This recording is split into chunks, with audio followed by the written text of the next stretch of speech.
Are you staring at your barren November garden, letting out a heavy sigh? It feels like forever until that first taste of fresh parsley, and you think the gardening season is officially wrapped up until spring. Well, what if I told you that you are making a massive mistake? That right now, just as the ground starts to freeze, is the absolute perfect time to plant. Yep, you heard that right. We're going to be sowing greens directly in November, so we can harvest weeks before any of our neighbours. In this video, I'm going to reveal all the secrets of fall and winter sowing that will turn your spring garden into the envy of the neighbourhood. Forget everything you thought you knew about spring planting. Today, we're breaking the rules and we're getting some amazing results for it. Before we jump into the practical steps, let's talk about why this seemingly insane method actually works. How can seeds possibly survive a harsh winter buried in the soil and not rot or die? The answer lies in nature's own wisdom. The process is called natural stratification. In the wild, seeds drop in the fall, they overwinter under the snow, and they finally sprout with the first rays of spring sun. The cold and moisture work together to break down their hard, protective shell, essentially waking them up for spring. By sowing greens in the late fall, we are simply mimicking this natural cycle. The seeds won't germinate right now because it's already too cold. They will sleep in the soil, hardening off and building strength. Then, in the spring, as soon as the snow melts, they'll get a vigorous and synchronized head start. Plants grown this way will be much stronger and healthier than anything you start later in the spring. So, let's start with the most important question. Why go through all this trouble sowing seeds in the freezing cold? The answer is simple and incredibly satisfying. The first and most obvious advantage is the ultra-early harvest. Picture this. It's April. While your neighbour's garden beds are still thawing out, your vibrant green dill and parsley seedlings are already popping up. Your fresh greens will hit your kitchen table 2, maybe even 3 weeks sooner than if you'd waited for the traditional spring sowing. The second advantage is tough, resilient plants. Seeds that have gone through the cold stratification process produce incredibly strong sprouts. They are not afraid of late spring frosts, and they are much more resistant to disease and pests. They've been fighting for their lives since germination, and you can see that toughness reflected in their vigorous growth. And the third, equally crucial benefit, saving precious springtime. For any home gardener, every minute in the spring counts. You need to prep greenhouses, start seedlings indoors, and treat the orchard. But your green beds will already be working for you, requiring zero effort. You just drive out to the garden and see the fantastic results of your November labours. Okay, so we've established the main advantage. But this immediately brings up the biggest fear for every gardener. Will the seeds freeze? Will they die buried in the icy ground throughout the long winter? Let's put this common worry to rest once and for all. The seeds of frost-tolerant crops, like dill, parsley and spinach, are genetically programmed to survive the cold. When they are dry, they are essentially in a state of deep dormancy, making them immune to even the harshest frosts.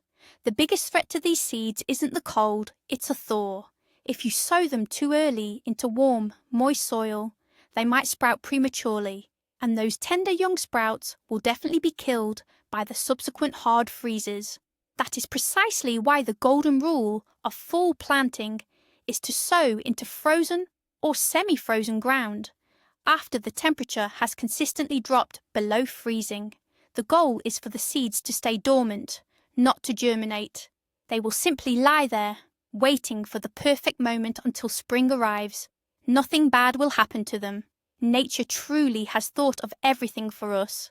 Let's turn our attention now to the most crucial element, timing. When exactly is that perfect window for dormant seeding? You can't rely on the calendar for this. November might be warm and rainy where you live, but full-on winter just a few hundred miles away. Your main indicators should always be the condition of the soil and the long-term weather forecast. The ideal moment arrives when the ground has firmed up from the first light frost. It should be firm and slightly workable, but not frozen solid deep down. This usually means nighttime temperatures are consistently running between 23 and 28 degrees Fahrenheit, while daytime temps hover right around the freezing point. Crucially, you need to avoid an extended thaw with rain immediately after planting. Check the forecast for the next 7 days. If meteorologists are promising sustained cold, without any return to above freezing temperatures, grab your seeds and head straight to the garden. Remember this key rule. It is far better to sow slightly late than too early. Our goal is to tuck those seeds in for their long winter's nap, not trick them into waking up prematurely. Picking the perfect spot for your full sown garden bed is half the battle. In the autumn, all areas of your garden might look identical, but come spring, you'll quickly see the difference. We need to locate a plot that meets 2 key requirements. First, the spot must be sunny. In early spring, when the sun is still low and not very intense, every ray of light is worth its weight in gold. A sunny area ensures the snow melts faster, the soil warms up sooner, and your seedlings emerge ahead of the pack. Avoid low-lying areas or spots where snowmelt tends to pool. Too much moisture can cause your seeds to rot or wash out. Ideally, the bed should have a slight southern slope. This guarantees excellent warming and proper drainage for excess water. Secondly, pick a location that is sheltered from strong winds. During the winter, wind blows away protective snow cover, leaving the soil bare and exposing your seeds to the risk of deep freezing. And in the spring, that same wind rapidly dries out the soil, which is detrimental to tender young sprouts. A small fence, the wall of your house, or a hedge on the north side will provide excellent protection for your future vitamin patch. The most critical step, one you absolutely cannot put off until the last minute, is preparing the garden bed. You need to do this well in advance, ideally in October or early November, while the ground is still soft and workable. Trying to dig frozen soil is completely pointless and extremely difficult. So what's the game plan? First, thoroughly clear your chosen patch of all weeds and remaining plant debris. Next, turn the soil over to the depth of 1 spade blade. If your soil is heavy or clay-like, you must incorporate amendments like sand, well-rotted sawdust, or finished compost. This will improve aeration and prevent a solid layer of ice from forming on the surface. After digging, use a rake to level the surface, breaking up any large clods. And here's the most important part. Immediately mark and cut your furrows for sowing. These furrows should be slightly deeper than those used for spring planting. Aim for about 1.5 inches or 3 to 4 centimetres. In this state, your prepared bed will simply wait for its time, the arrival of consistent, hard frosts. Having those planting lines ready beforehand is truly your key to success. We've already covered the necessary steps for preparing your garden beds. Now let's talk about the absolute no-nos. These crucial mistakes could easily undo all your hard work. Mistake number 1, applying fresh manure or nitrogen fertilizers. Plants simply don't need nitrogen in the fall or winter. It only stimulates leafy growth. If you add it now, any sudden thaw could trick your seeds into sprouting prematurely, which will inevitably lead to their death. Save all organic and mineral fertilizers, except for phosphorus and potassium, until spring. Mistake number 2, leaving the bed undug. Some people think they can just scatter the seeds across the surface. That is not the case. In dense, untilled soil, seeds will struggle to anchor themselves properly, and in the spring, meltwater could easily wash them all away. And mistake number 3, the trickiest one, watering the bed either before or after sowing. Remember this crucial rule. Winter sowing must always be done in dry, slightly frozen ground. Any excess moisture is a serious risk. That moisture will turn into ice, which can damage the seeds or create an impenetrable crust on the surface. The bed needs to remain completely dry until spring, when the melting snow naturally provides the necessary water. Now that the bed is ready, it's time to talk about the real stars of our winter garden. Which specific green crops are tough enough to pull off the ultimate feat, surviving the winter right in the soil? Let's start with the undisputed queen of flavour, parsley. For this type of late fall sowing, leafy varieties are ideal. Think standard flat leaf types like Giant of Italy. Root parsley, on the other hand, should generally wait until spring. Parsley seeds are notoriously slow and stubborn germinators, primarily because they are coated in essential oils that inhibit sprouting. This is where winter stratification truly becomes a gift. Over the winter months, the cold and moisture do all the work for you.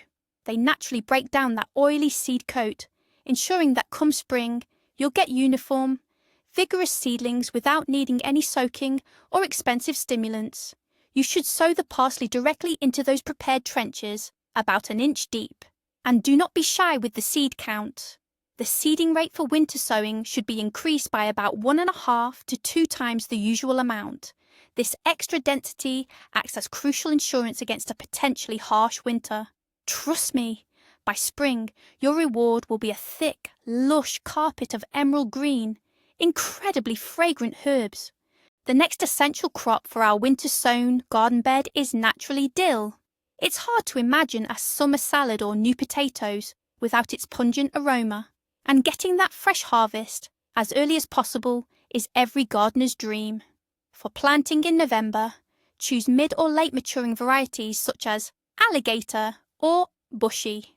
Early varieties tend to bolt quickly, and if sown before winter, they might flower too soon, before they've had a chance to produce enough foliage. Dill, just like parsley, benefits significantly from winter stratification. Its seeds are also coated in essential oils, and the cold helps them wake up faster in the spring. The planting technique is similar. Sow the seeds in dry furrows about 2 to 3 centimetres deep, and increase the seeding rate accordingly. A crucial detail for dill is that it dislikes acidic soil. If you know your plot has high acidity, apply dolomite lime or wood ash to the soil when you prepare the bed. In the spring, dill sown before winter will delight you not only with its early appearance, but also with its particularly rich and vibrant flavour. Now let's talk about the true champion of hardiness, the king of vitamins, spinach. This plant is a fantastic choice for overwintering or fall sowing. Its sprouts can easily handle temperatures dropping down to -6 to 8 degrees Celsius. For fall planting, varieties like Matador or Victoria are ideal. Spinach seeds are fairly large, which makes sowing them much easier than, say, dill. The planting depth should be slightly deeper, around 3 to 4 centimetres. You can leave a little extra space between seeds, about 5 to 7 centimetres, because spinach forms fairly sprawling leaf rosettes. The best part is that spinach is a short day crop. This means that in the spring, when the days are still short, it will actively build up those juicy leaves instead of rushing to bolt. That's exactly why overwintered spinach is especially tender, tasty, and beneficial. It will be your first and most valuable source of fresh vitamins after a long winter. You might be surprised to hear this, but even delicate lettuce can, and really should, be sown in the late fall or early winter for an early harvest. Of course, not all varieties are suitable for this method. You need specific, cold-hardy types, whether they are leafy varieties or head lettuces. Look for varieties known for their resilience and resistance to cold temperatures. They won't fear the frost and thrive once they wake up from their winter dormancy. Since lettuce seeds are very tiny, there's a specific trick involved. The planting depth shouldn't exceed 1/2 inch to 3/4 of an inch, 1.5 to 2 centimetres. If you sow them too deep, the seedlings may not have enough energy to push through the soil come springtime. You can sow the seeds either in shallow rows or simply scatter them across the surface of your prepared bed, then lightly cover them with dry soil or compost. And don't worry about overcrowding the seeds. In the spring, once they sprout, you can easily thin them out. You can immediately use those young seedlings for your very first spring salad. It's a completely zero-waste way to get fresh greens straight from your garden bed. If you're looking to add a little kick to your springtime meals, then you absolutely must try winter sowing arugula and cilantro, also known as coriander. These plants handle winter stratification beautifully. Arugula sown in November will reward you in the spring with tender, flavorful leaves that have a lovely nutty and peppery note. In fact, spring arugula leaves are much more delicate and significantly less bitter than those grown under the harsh summer sun. Any variety works well for this late fall planting. Cilantro or coriander is another excellent candidate for fall sowing. Much like dill, its seeds take a long time to germinate, and the winter chill actually benefits them. By spring, you'll have early greens for salads and soups long before you could normally sow them in the spring. The sowing technique for both of these crops is straightforward. Create furrows 2 to 3 centimeters deep, sow the seeds into dry, cold or dormant soil, and slightly increase your normal seeding rate. Don't be afraid to experiment and expand the variety of your late-season garden bed. We've mentioned several times already that when you sow seeds in late fall or before winter, you need to use a higher seeding rate. Let's dive deeper into why this is so crucial. Increasing the seed count isn't just an arbitrary decision. It's a smart insurance policy. Winters can be unpredictable. You might face extremely cold, snowless periods, frequent thaws, followed by harsh freezes, or the formation of an icy crust on the soil surface. All of these factors put the seeds to the test. Unfortunately, some of them simply won't survive the winter. That's just natural selection at work. That's why we recommend increasing your seeding rate by 1.5, or even double what you would use in the spring.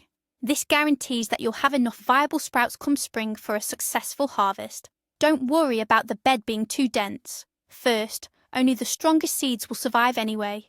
Second, in the spring, you can always thin out the seedlings, giving the remaining plants the necessary space they need to thrive. This way, you avoid those disappointing bare patches in your garden bed and the frustration of feeling like you wasted your effort. Another crucial technical detail is the planting depth. While we typically sow shallower in the spring, so seedlings can easily emerge, the rules are slightly different for winter sowing. You need to make the furrows deeper than you normally would.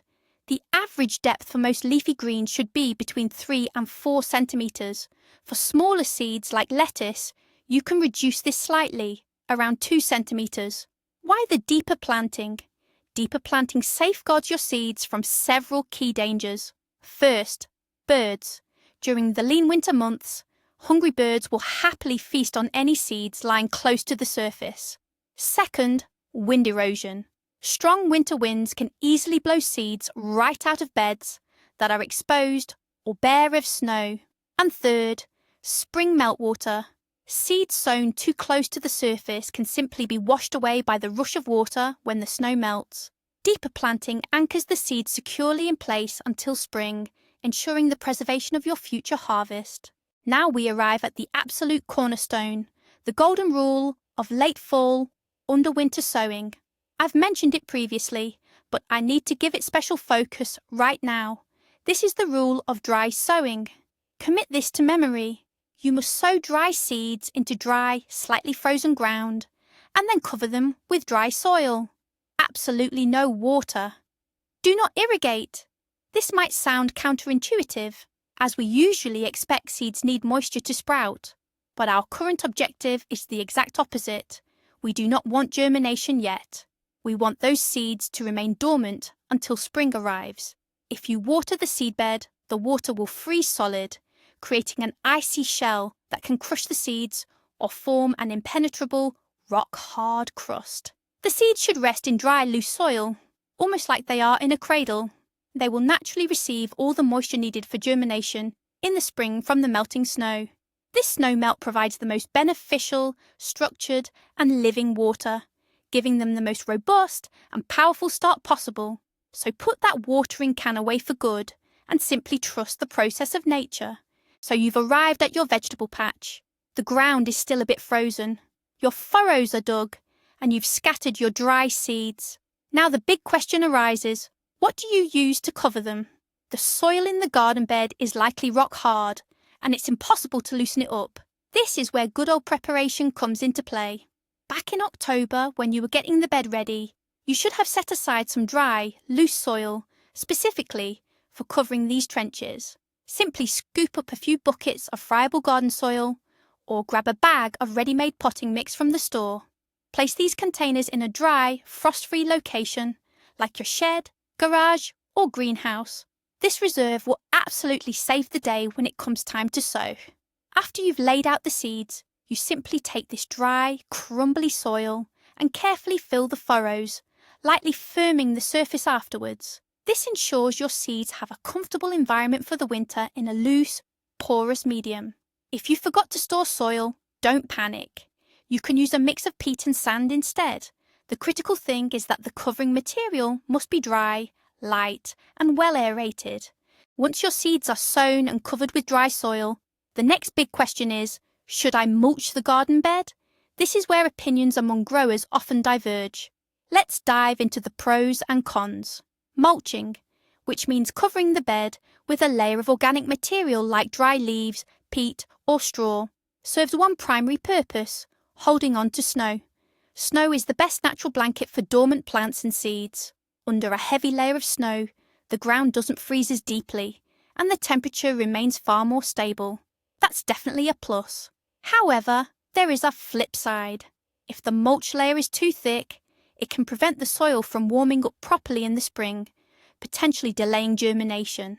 Plus, dense mulch provides a perfect hiding spot for mice, who would be happy to feast on your freshly planted seeds. So what's the takeaway? You can mulch, but keep it light. Don't go overboard. A thin layer of peat or compost, just an inch or two thick, is the optimal solution. And often, the best winter coverage isn't material at all. It's simply laying some pruned branches or brush across the bed.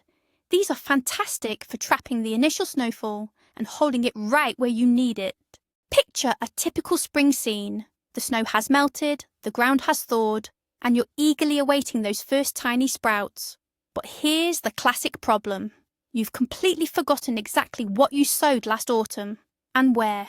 Does that sound familiar? To avoid this headache, you absolutely must make sure you properly mark your late season sowings. Don't rely on your memory.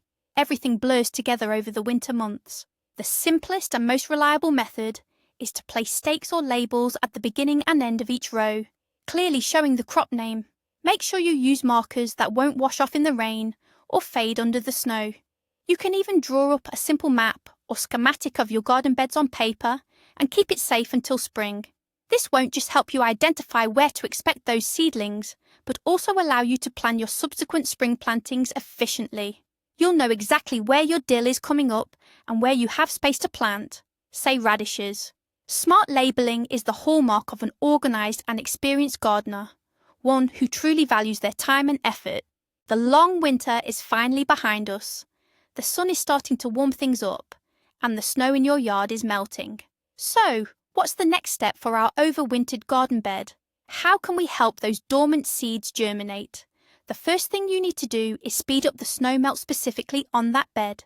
You can sprinkle a thin layer of ash or peat moss over the remaining snow. The dark particles will absorb solar heat, and the snow will disappear several days sooner. Once the ground is free of snow, and if you use mulch, you need to gently rake it away. This allows the soil to breathe and warm up properly. The next crucial step is installing hoops and covering the bed with a lightweight non-woven fabric, such as a floating row cover. This creates a mini greenhouse effect, protecting those tender seedlings from potential late frosts and drastic nightly temperature swings. It also helps retain precious moisture in the soil. Under this protective cover, your greens will germinate even faster and truly take off. It's a simple technique that will significantly speed up your first harvest. Even though the technique of winter sowing is highly effective, problems can occasionally pop up. Let's make sure we're prepared for them. The most common issue is a prolonged winter thaw.